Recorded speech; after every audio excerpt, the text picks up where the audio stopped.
Welcome to Breaking Down Bits, a conversation about great comedy bits with the comedians who wrote and performed them.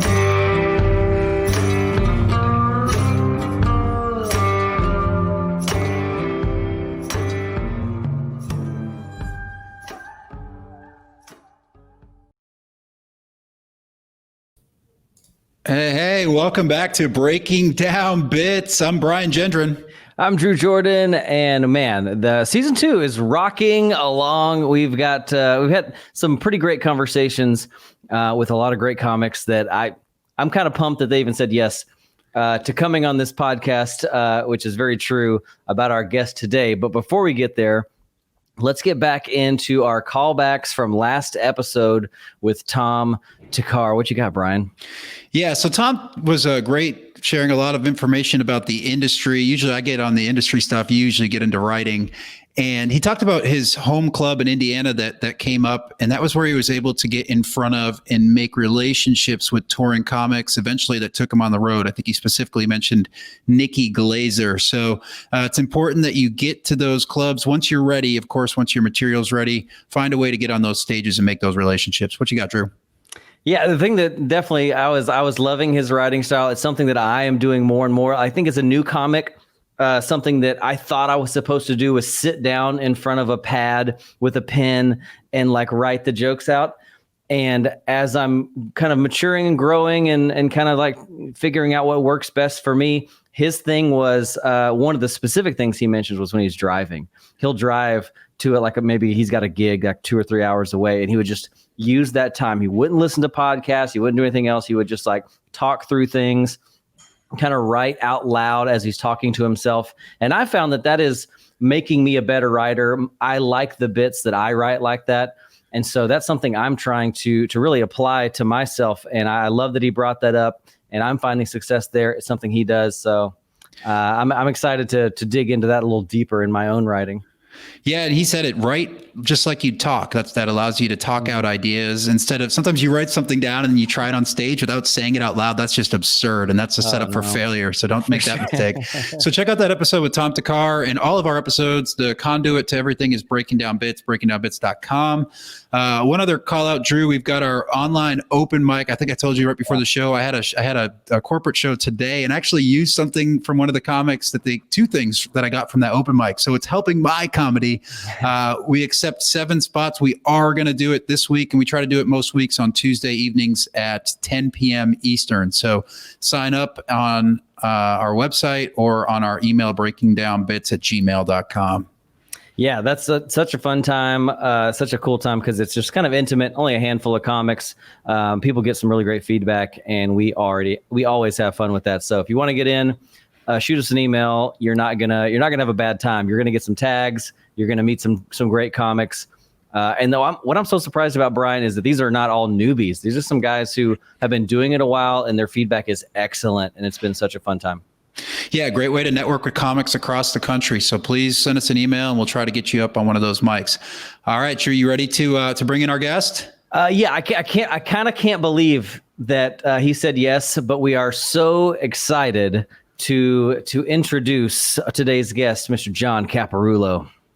John Caparulo got his first big break at the 2003 Just for Laughs Festival in Montreal. Throughout his comedy career, he's appeared on The Tonight Show, The Late Late Show, Comedy Central, and he regularly appeared on Chelsea Lately during its 7-year run. His special, John Caparulo, Meet Cap, aired on Comedy Central in 2008, and he released his second album, titled Come Inside Me, in 2013 on Netflix. In 2018, Caparulo began a weekly residency show and performs John Caparulo's Mad Cap comedy 5 nights a week at Harrah's Las Vegas. Hey, John Caparulo, how are you, man? I'm good. Nice to see you guys. Nice to talk to you. Absolutely. So glad to have you on the podcast. Once again, just thank you for saying yes. Every now and again, there's comedians that say yes, and we're kind of shocked and excited. And you've had such an interesting career, such a long and successful career. We're excited to get to kind of pick your brain and get some FaceTime with you. So thanks for saying yes. Very cool. Yeah. No, with the way things are right now, I don't have the nerve to say no to anything, because what am I gonna do? Yeah, like what? Yeah, it's like, oh no, I'm busy. What are you doing? What? So yeah, I'm around, guys. So I'm gonna tell you something. I emailed you while I was watching that Comedy Store documentary on Showtime. I was like, John, yes, let's get John. And so I imagine that's where you got your start in comedy. Tell us a little bit about the early goings of your career.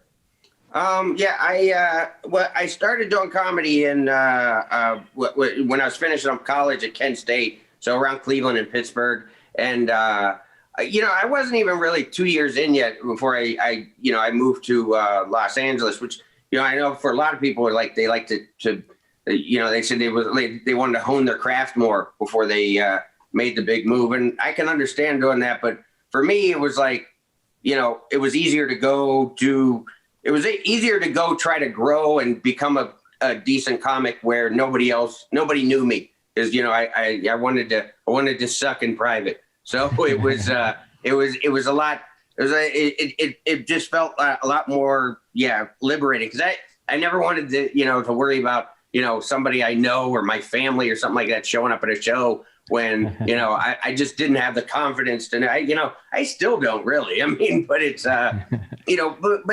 I moved to LA, and I think what it did, though, I didn't have much of an ego either, which, you can kind of develop it the longer you are in the business. And I think, when I got to Los Angeles, when I got to LA, the first time I was at the Comedy Store, we used to have to draw numbers. I don't know how they do it now. They might still do it the same way, but we used to have to draw numbers out of a bucket to get if you drew a number, you got a spot for the next Sunday. And if you drew a blank, then you were shit out of luck. And I was lucky enough. I drew a number. I remember I drew number 6 the first time for open mic at the potluck at the Comedy Store. And I did my spot. I remember a guy named Bob Oshak, really funny comic. I don't know if you know him.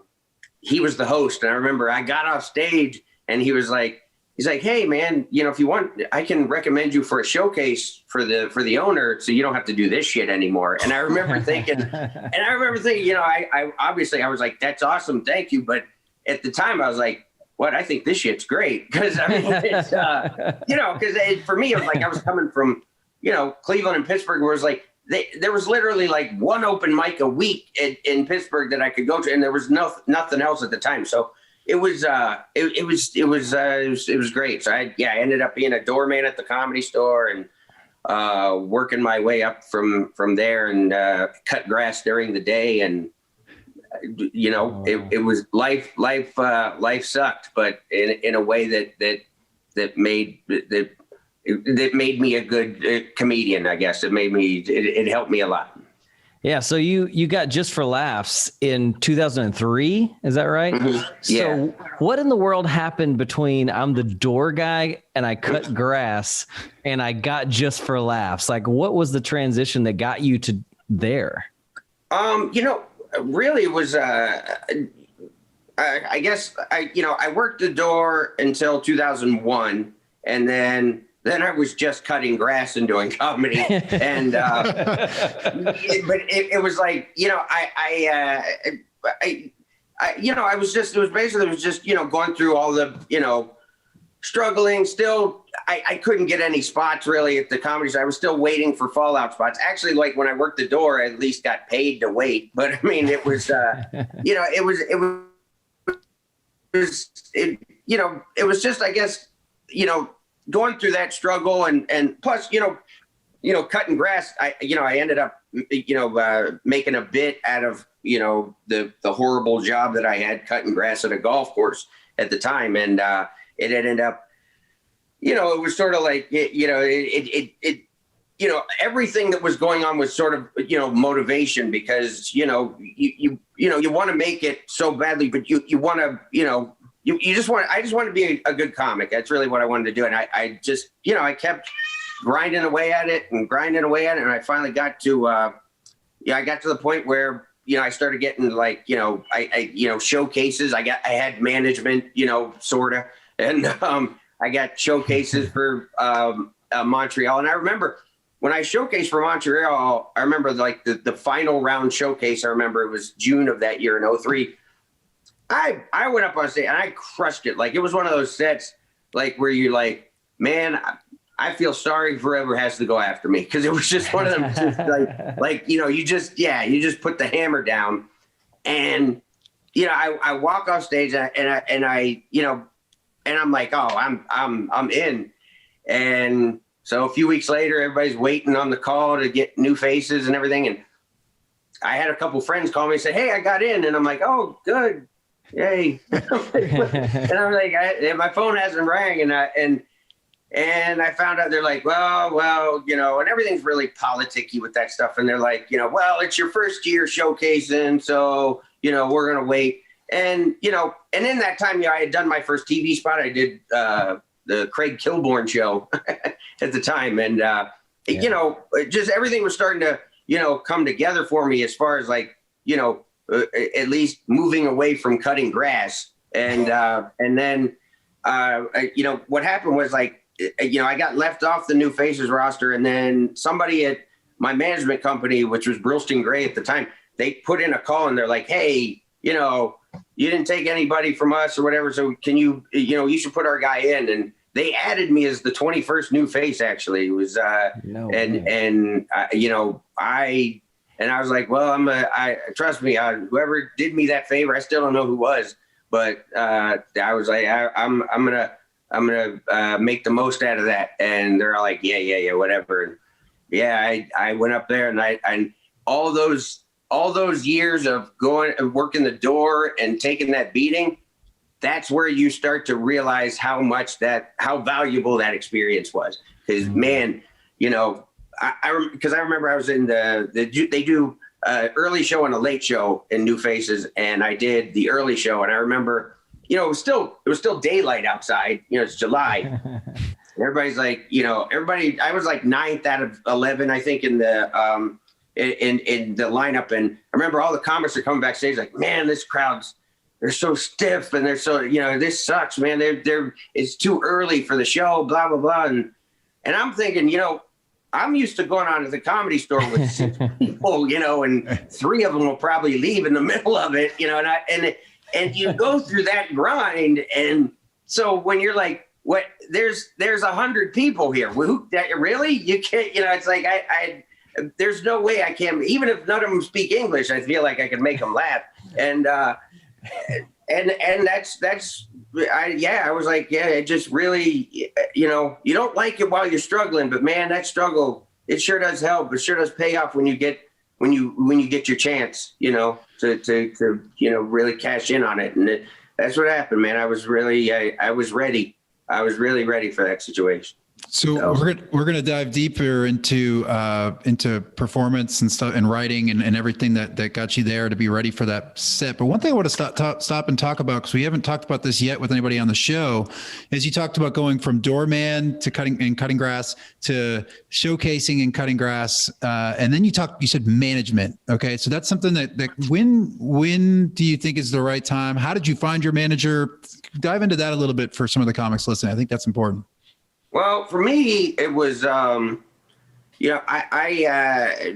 was actually when I was still working the door. I remember there was a Monday night show at the Comedy Store that it was supposed to be, it was all, it was slam poetry, actually. It was a slam poetry show.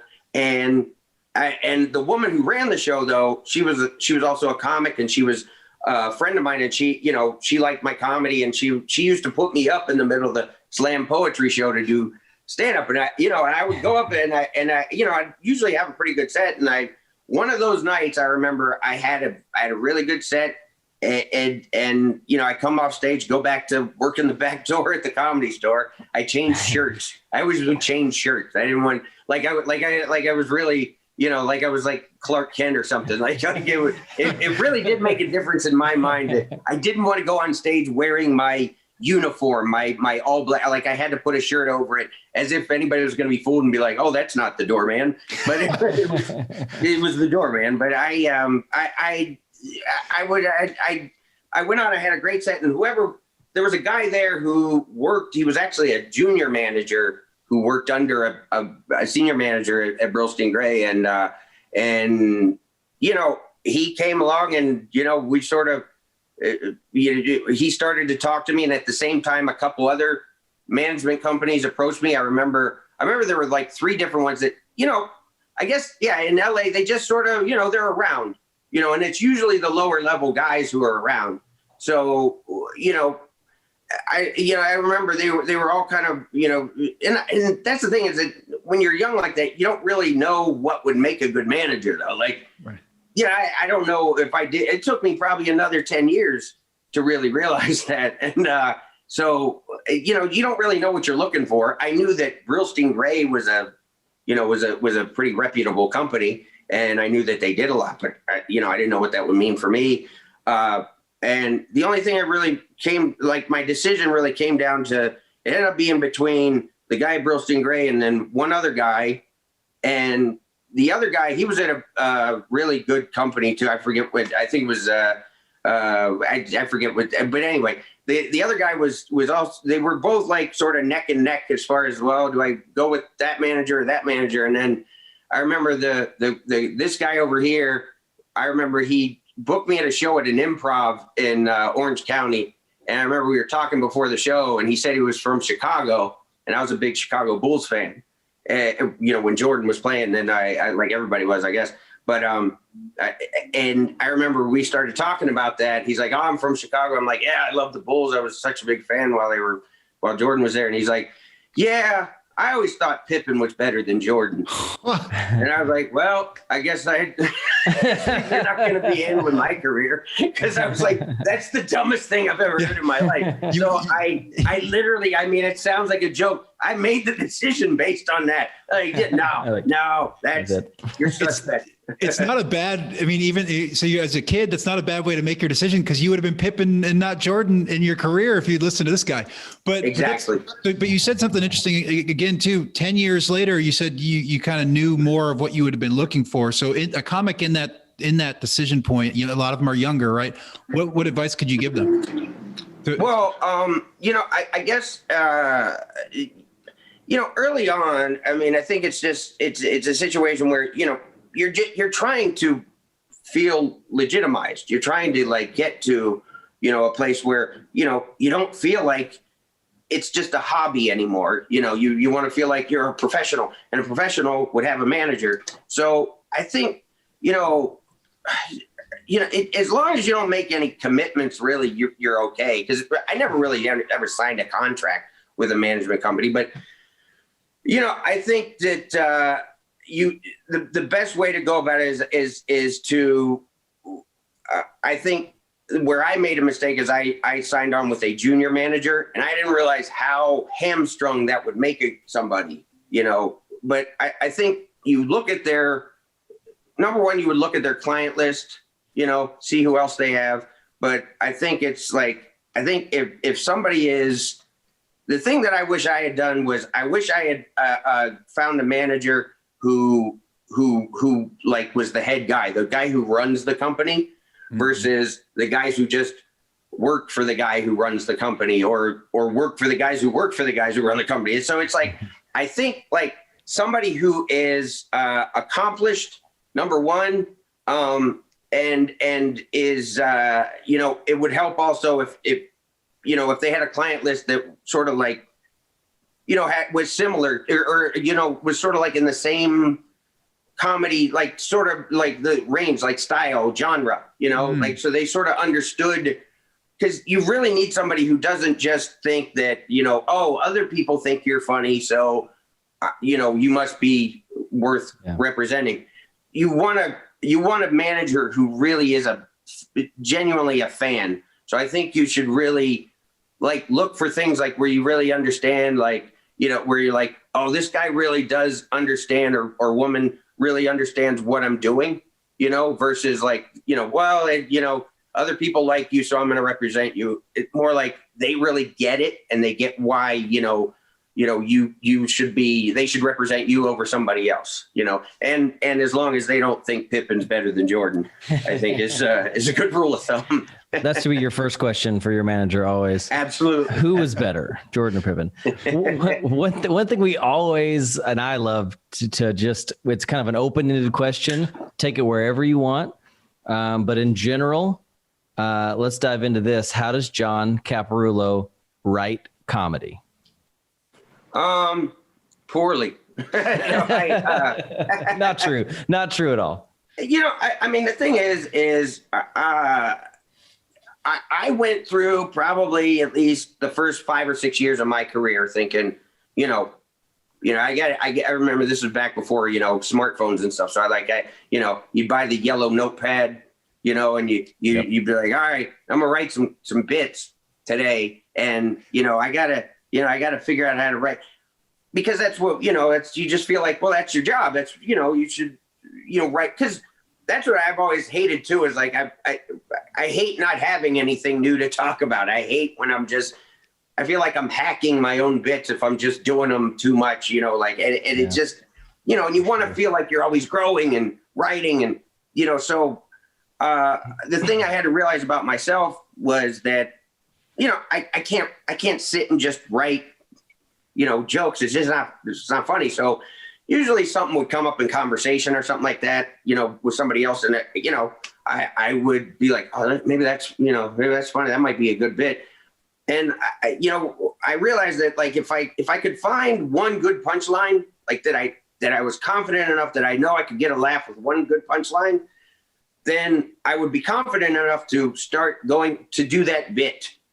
And then if I had that one punchline, then I had enough to build around, and then I generally would write on stage. I mean, because it's unbelievable, like what the adrenaline will do for you, like, and what I mean, like I said, like with my Caplets series, like I would always write most of those sets. I would write them on the way to the show in the car, because that's when my adrenaline was highest, and I would be so amped up, and like, when you really feel like the pressure going, that adrenaline's going, that's when you're sort of in your own comedy voice in your head. So, that's when things, you start to, I've written a lot of bits and lines waiting to go on stage, like literally, like, because it's the only time, like, I sort of get in that, the juices are flowing, I'm not distracted by anything else. I'm like,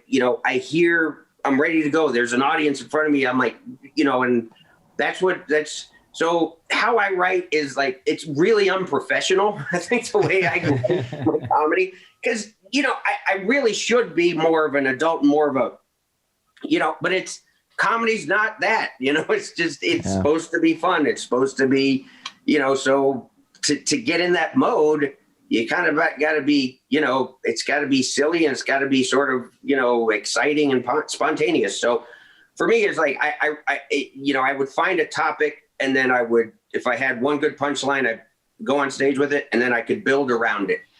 Once I heard those laughs, it's like gas on a fire for me.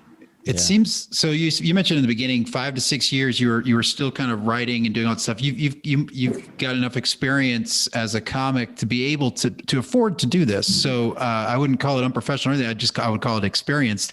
And even myself, as I'm preparing for a big show, you're exactly right. Is that once your back is up, once your back is against the wall, you're forced to come up with some new bits. That's where it comes from. And so that's really inspiring. Now I just got to get 5 to 6 years in and be able to do it all the time and consistently, like you're able to do. Right. Right. And I think, I guess, you're going to have to be several years in to the point where, you at least have enough stage time too, that you can sort of count on, because it's such a struggle early on to even get on stage, and get an audience. So, you do have to feel like you're preparing. I remember my first time on, like in '97, when I went to my when I decided I'm really going to try it because I'm going to go, do stand up.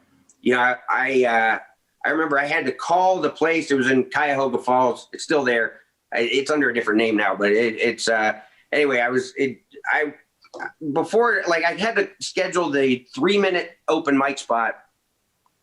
I think it was 2 or 3 months ahead of time. Like, I had a long time before I actually, to think about it. And because they were so backed up and there were so few open mics at the time in that area. That's so crazy.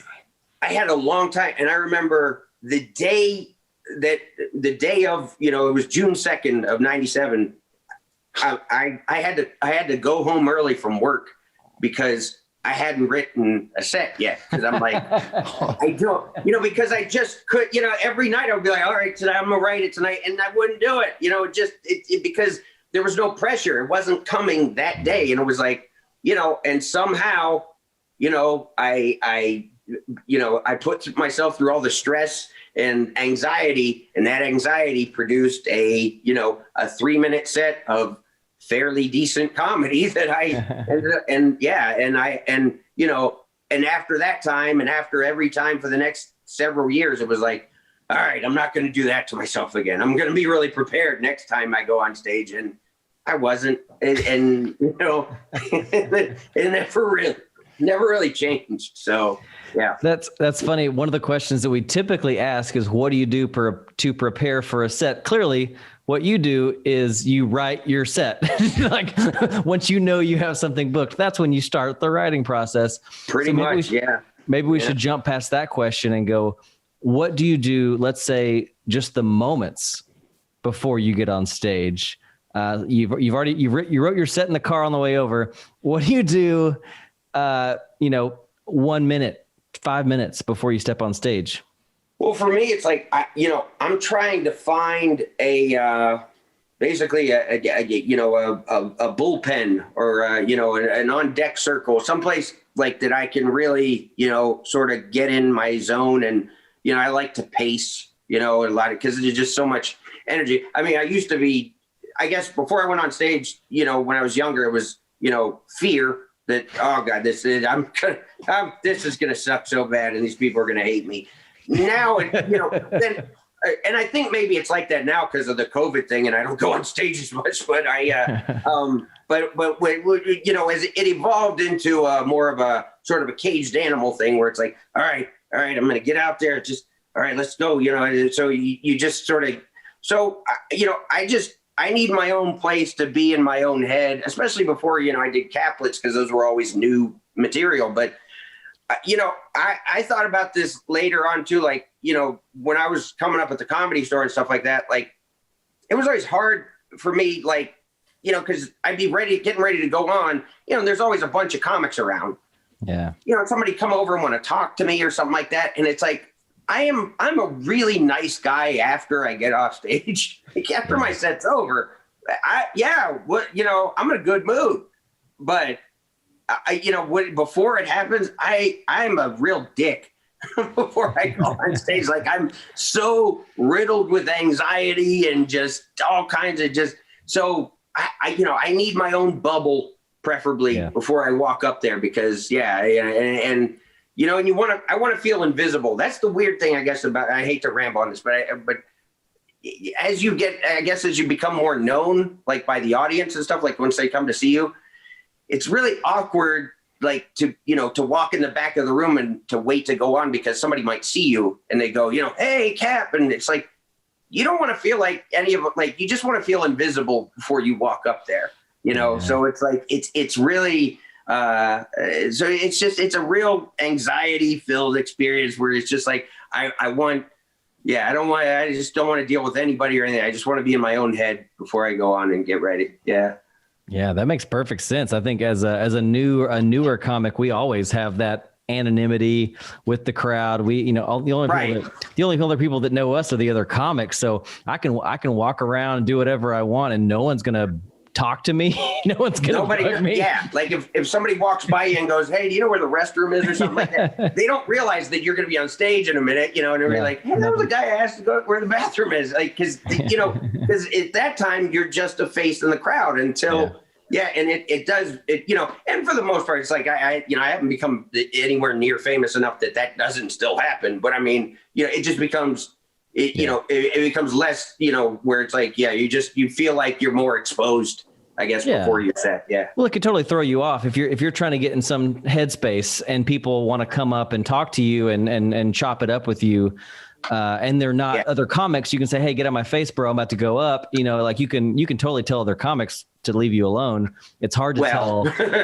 Some of them. Well, let's do this, Drew. Since we already hit on a lot of the writing stuff, I'm going to cue up the clip, and it's a part of the Caplets series. If you would, John, just tell us about this moment in time and what you were doing with this project, because it's pretty incredible, and we're excited to review on with you. So talk about Caplets a little bit. Caplets, it came up after I did my first 2 1-hour specials. I just felt like, there was nothing inherently special about either one. The comedy I did in them was, I'm proud of. I worked on it. Was, it was good, but I felt like the special itself was just like, when you watch a comedy special, or if like I generally can't watch them back over because it's so disappointing, but it's like, you just realize that the energy that you felt in that room, in that moment, in the live show it just doesn't come through the screen very well. It's never the same. You just never feel like, man, I felt like that was better than it was, or whatever. And then when you see it back, you're like, yeah. And, my first 2 specials were just, okay, John Caparulo does an hour of stand-up. Here's another comedy special, but it's not that much different from 1,000 other specials that you saw. So I was like, well, how can I do something that's sort of more unique and different? And at the same time, YouTube was becoming more prevalent, things like that, online stuff. I've never been into social media. I'm just more like, I always say I didn't get into comedy to type. So I'm just like, it's not really, so I'm like, how can I put something out more frequently and more often? And I thought, because working on a special for several years, it's becoming sort of an antiquated process because, I remember at the time, actually, when I came up with it, some guy, I did a show at a casino in Minnesota, and some guy in the front row had his phone and recorded like the first half of my set and put it out on YouTube. And it was like, it was a really bad camera. I don't think anybody would really sit through it and watch it, but it still made me understand. It was like, you can't hide like you used to develop your next special for a year or 2 years or 3 years or whatever. So I'm like, okay, I had become sort of, I guess, pretty adept at, writing new stuff and, just from, all this stuff, all the years at the Comedy Store or the time on Chelsea lately, having to write comedy quickly, write bits quickly. And so I was like, you know what? Why don't I just put out new stuff more often and put it online? Like instead of making an album, put out singles. And so I was like, all right. So I started, coming up with the idea for Caplets, and it was more or less like constructing a Tonight Show set every time, so it was like taking a little package of material and sort of, making a full set out of it and rounding it off at the edges and everything. So when we came up with the idea with it, it was just, I just thought it'd be just that. Just doing new material every 30 days to put out on YouTube and my website. And it was challenging. After about 4 or 5 of them, I was like, I'm out of bits. Shit. I got it right. So, how many did you end up doing? What's that? How many did you end up doing total? I think there were 45. It might have been 44, but it was either 44 or 45. It was something like that. And that was, we did the first 36 in Hermosa Beach at Comedy Magic Club, and then that's when that I told a joke about Trump and the woman threw a glass at me. Yes. And that caused all kinds of it would end up on TMZ and stuff. So there was a falling out there. So I ended up moving Caplets to the Ice House in Pasadena, and I did the rest of them there until we moved to Vegas. And I really regret. I wish, if things ever go back to what was normal, I would like to, start doing Caplets again from the room in Vegas. So I liked the project. I really did. I thought it was a cool idea. Yeah, it's great. It created some great material, and we're going to watch that video, and then we'll chat with you afterwards. Let's take a look at this one. John Caparulo, Caplets. Cool. It's good to come down to the beach. Hermosa Beach. I like it. Yeah, I like the beach, the ocean. Cool. Not so much. I've never actually been in the ocean. My wife is she's younger than I am. She's 10 years younger than I am, so she's got a lot of fucking energy. I hope it wears off, because I can't match it. But yeah, she always wants to do shit, and she does the schedule stuff. I mean, what do you want to do on your day off? That. Fucking stare straight forward. But she got me to go. She had me to go down to what was it? Long Beach. We went whale watching. You ever go whale watching? We went whale searching. Really, we didn't see shit. How many businesses can you get away with that in? I mean, like if you went to the movies and they're like, we think Tom Hanks might show up.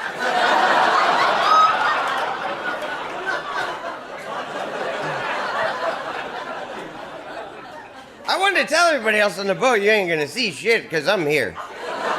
Everywhere I go, I'm a week late for life. Everywhere I go, oh, John, you should have been here last week. Oh, last week was fucking magical, John. We had whales as far as the eye could see last week. They were doing tricks and telling fucking jokes and shit last week. Yeah, you should have been here. They had mermaids giving us hand jobs and everything. You should have, John, you missed it. But since you're here, we have a half-dead trout off the starboard bow. We saw a lot of dolphins, and you would think, I mean, if you saw a dolphin, you'd be like, oh, fucking sweet, a dolphin. But when you expect whales, you're just like, fuck out of here, dolphin, come on, whatever, yeah, we see. You're happy and frolicking, fuck on, I don't fucking pay for this shit.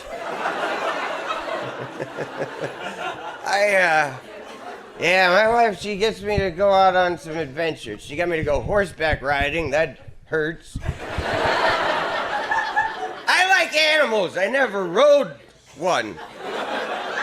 It's a freaky concept when you think of it that way. Like, I'm trusting an animal for transportation. Like, I wouldn't let my dog fucking drive. And I mean, I've known him for 8 years. I just met this horse. We went on it was like a trail ride up like Santa Barbara up in the mountains. They give you like a trail guide, and he's a real cowboy and a fucking hard ass. So it says here on your form, John, you never rode a horse before. No, sir, I haven't. Well, we'll see if we can make a man out of you today. It's not really what I came for, but okay.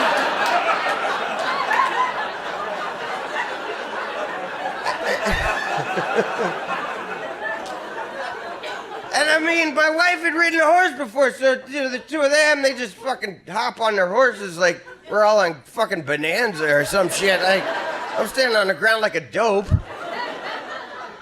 The guy's like, come on, mount up, John, we gotta get going. I'm like, is he gonna sit down or something? I mean, come on. You know I can't climb. Oh, I forgot you never rode a horse before. Let me get the stairs for you, little pussy. I'm like... And the stairs are fucking humiliating, because the stairs have no banister, so I gotta hold his fucking hand. Oh, don't drop me, hoss. Oh, here, take my hanky for your tears, sweetheart. Why the handkerchief guys always offer their gross fucking hanky to everybody? Like if you sneeze or something, they're like, oh, hey, my pocket full of boogers will help that out. So we get out on a trail. My horse didn't want to go. I mean, I'm trying. Like I couldn't imagine that. Like before cars, when people actually needed them. Hey, how come you're always late for work? Oh, because my car doesn't respect me. So we're working it out, though. Guy kept yelling at me. Come on, John, get a move on. You're holding us up. From what? What are we late for a fucking gunfight or some shit? You can't get one horse moving? Shit, I ride every one of these horses every day. I get up at 4 o'clock every morning and ride a bull into town, drink some whiskey, and fuck your dad, because I'm a man, John. Who are you?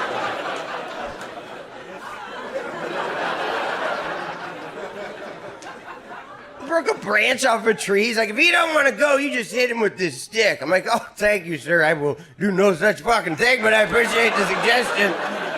He weighs 1,000 pounds and he's giving me a ride right now. I was planning on being very fucking nice to him, if you don't mind. I mean, if he doesn't want to go, we'll just be here. Really, you know where we are.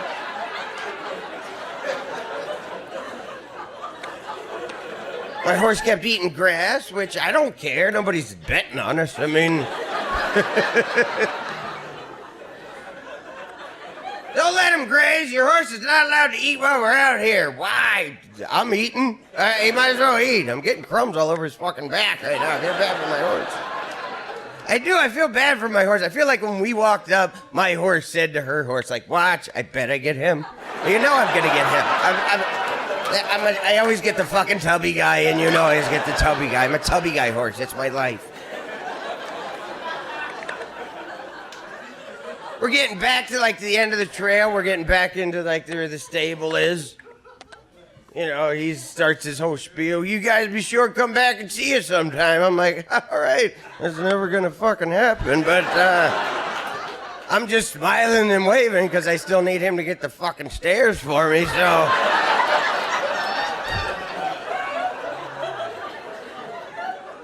He had to help me off the horse. I mean, it's just, you know, I mean, he's like, come on, hold it. I'm like bracing myself on his shoulder and shit. And he's like, did you have a good time today, John? I'm like, besides the fact that my horse didn't want to move and the guide was a son of a bitch, I mean, I guess it was all right. Well, you should have been here last week, John. I mean, that's a problem. I gotta go. You guys have been great. You guys are awesome. Absolutely. Very funny stuff. One of the things that jumps out at me right away, and actually a couple things. So you talked about kind of having this anxiety. It almost, I want to say still, even in these sets, years and years after doing it, your nervous energy kind of shows up on stage and it almost becomes like part of your character in a way, I think. Yeah. And then it's like, does this guy even know what he's doing? and then you over the set, you prove us completely wrong because you do these callbacks. Like I knew where I was going the whole time. And it's just, and after watching a bunch of these Caplets, it's magic every time. So you're able to capture that lightning in a bottle every single time. So I appreciate it. Yeah. I wonder if one of the things I just, storytelling. So my big question for you is, these stories, whether, horseback riding or whale watching, do you know that they're funny in the moment? Is it all reflective or both as you're coming up with this material? I never know in the moment. I used to, my mom always used to say, because, I'm a grouch, so I get pissed off about everything. And, I'd always be so flustered about this or that or whatever. And my mom would always say, well, it's material. And I'm like, shut the fuck up. Because it just was, because most of my material comes from stuff that is annoying or that bothers me. So when I'm going through it, it's like, I'm not happy. I'm not happy that it hurts riding on this freaking horse and this shit kicker is talking trash on me and making me feel like the biggest pussy in the world. Like I mean, it's not fun in the moment. You just, because you're in the moment, but then when you step outside of it and then, you start to, that's why I always valued those experiences. Like the ones, my wife put me through or whatever, take me out of my comfort zone, because usually, skydiving, she made me go do that early on in our relationship. And it was like, stuff like that. It was always, I didn't want to go do it. I would much prefer to sit right here. And it's like, but going and doing that ends up, it's valuable later, but no, during the time, no, it's. I think it was Tom Takar we were talking with, and who mentioned that he always thought and correct me if I'm wrong, Brian, thought that angry funny was like the best thing you could, if you could be angry and funny at the same time. That was like, and he referenced like Will Ferrell, who just kind of mastered that. And I think you're kind of in that zone where your anger is very funny. Like as we're watching you be so frustrated, it is hilarious. Like I'm never once like riled up in an angry place. It's hilarious to see you get upset, kind of, sort of, right? Right. And I think, that's something that you kind of learn about yourself, because until you do stand up a lot, you start to realize that's the key thing, I think, to when they say finding your voice, is learning how people see you, and sort of learning how to play off that. So I learned early on that, early on I was I was much thinner, but I was small and what's the word, non-threatening. So that's why I could get away with a lot more cussing and a lot more just, you could sort of push the envelope more, being, because the guy's harmless. What's he going to do? And it's sort of like that's, so when you get frustrated and angry, you kind of know that people, they see that as funny, because, it's like, he's like, what's he going to do? Nothing. So, right. Yeah. Like, if you were 6'6" and 300 pounds and whatever, and you were getting angry, people would have seen it differently. Right. Or good looking. That can be a real drawback when you're trying to make people laugh, because especially if you're good looking, because if you look at you take a couple who's watching your show, if the dude thinks like you might, his girl laughing at you might threaten his status with her, that could be a problem. But I never really seem to arouse that sort of feeling in anybody, so I always got to. It's like I was always a good third wheel, before I got into comedy. So that's what, that's what I am on stage. Got to tell you, I was pretty aroused by that set. It was great. So your storytelling is so fun and it feels so free. How much, like, the way you perform makes it feel like you are literally just writing every word of that in the moment, but it's not all like that. What's happening with these stories? I mean, there's punchlines in them, so you're not just coming up with it off the cuff, but is there some element of that? What's going on with the storytelling style that you have? Well, I think the thing is it kind of goes back to the idea, the concept of writing on stage, because I still have people come up to me after shows now, and they'll be like, are you just thinking all that in the moment? Are you just coming up with that at the top of your head? And, I always tell them that, like, everything was written that way.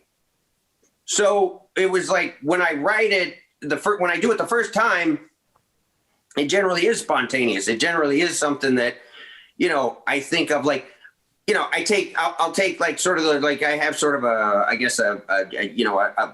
choppy delivery. So there's like a long pause, and then I'll hit. And a lot of that, the first time I said those lines, it was because I was really trying to think of something to say. And it's almost like a defense mechanism, really, that I maybe was born with or naturally cultivated. But it's like, I have a defense mechanism, like, okay, before this crowd turns on me and starts to hate me, I can say something funny that will disarm them. And that's sort of like, so everything sort of got written like when storytelling and everything, it's like, I mean, that's sort of what made me want to do comedy. Is I used to, be a good storyteller who, I would add punchlines and stuff like that.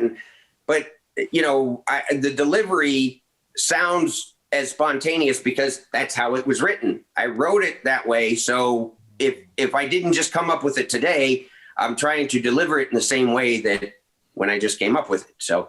Yeah, well, it's perfect. It feels real, and we all know that audiences love it when it feels genuine and real and now, and that's why crowd work is so powerful. And I think your whole delivery and your whole set feels very genuine and now and in the moment. And so I would imagine that most of your crowds just lock in with you. You just hold their attention because it feels so in the moment. Usually, I mean, a lot of times, like I'm on stage and I don't feel like I feel like, like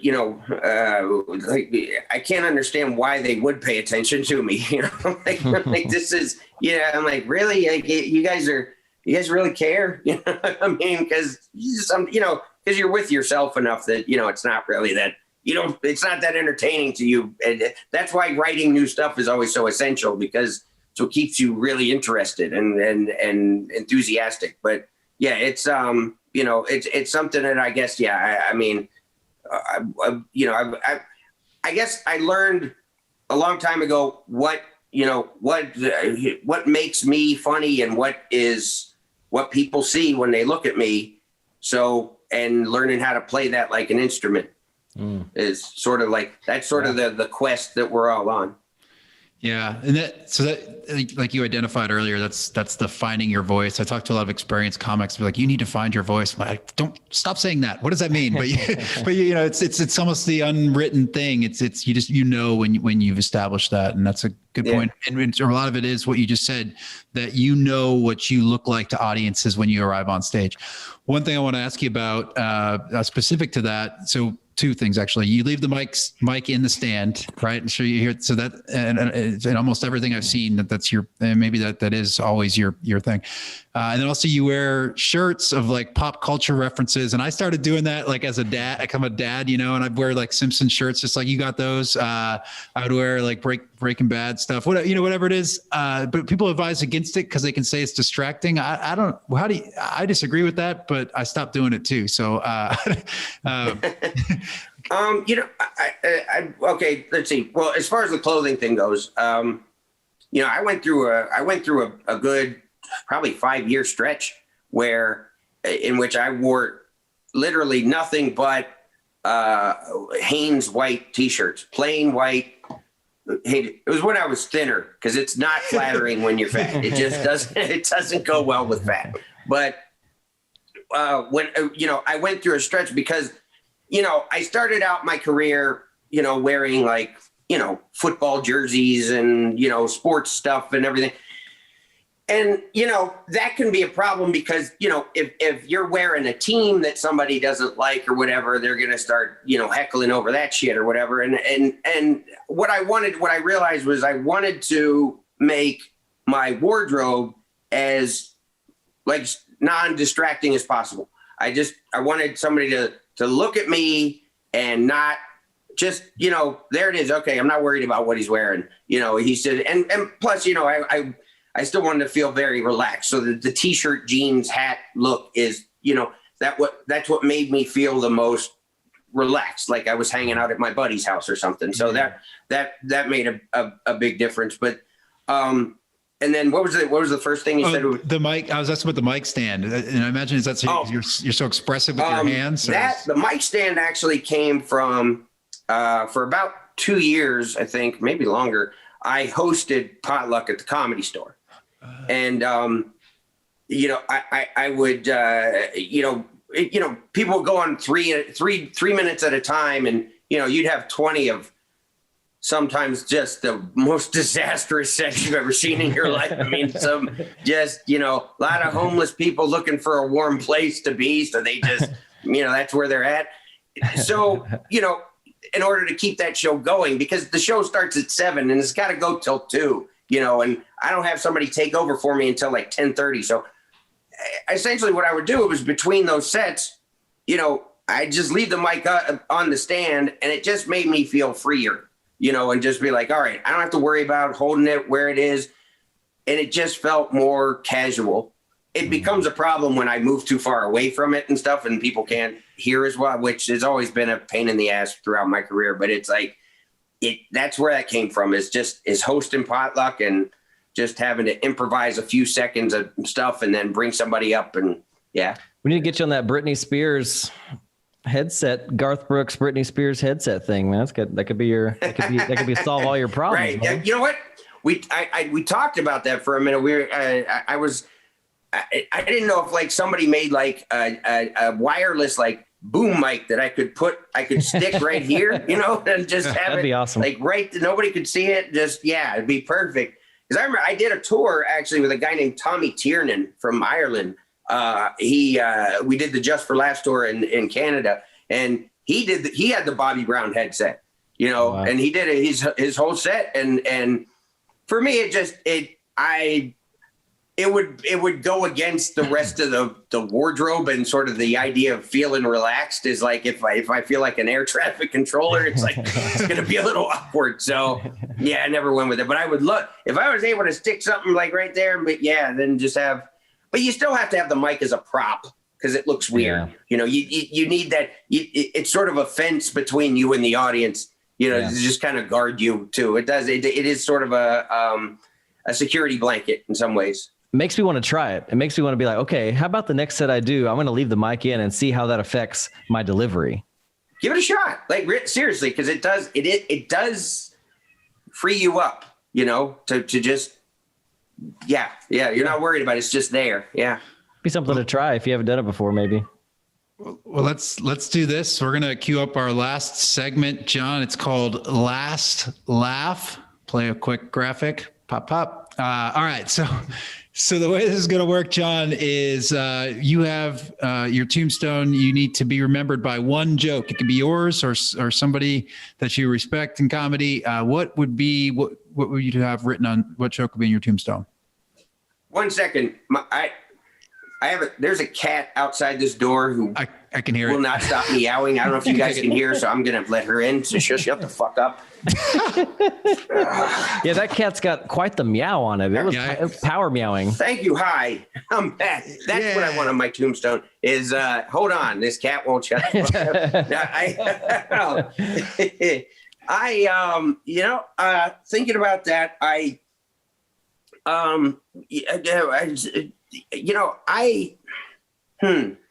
I think for my tombstone, I'm gonna let's see. It's a toss up between a couple of bits that are favorite, but I'm gonna say I'm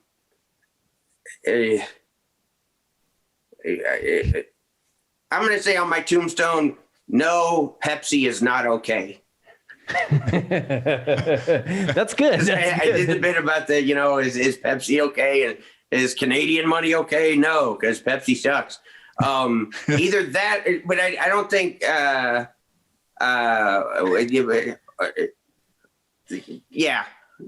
Pepsi is not okay. How about that? Dang it. I like it.